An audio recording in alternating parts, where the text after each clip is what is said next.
به یاد آوردم که با شهرزاد قصه گو 1001 شب بیدار ماندم و با شهر بانو در بیابانهای ری غریبانه مدفون شدم که کور و گنگ و عجم در کوچه های مدینه در جستجوی دختران گم شده ام.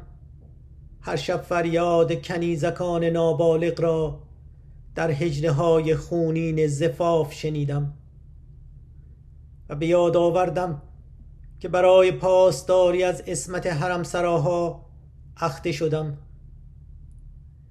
به یاد آوردم که به شمشیر گردن نهادم و جزیه دادم و زمین خود را از فاتحان به عاریت گرفتم و خشم خدای فاتح را بر بردگان فراری دریافتم.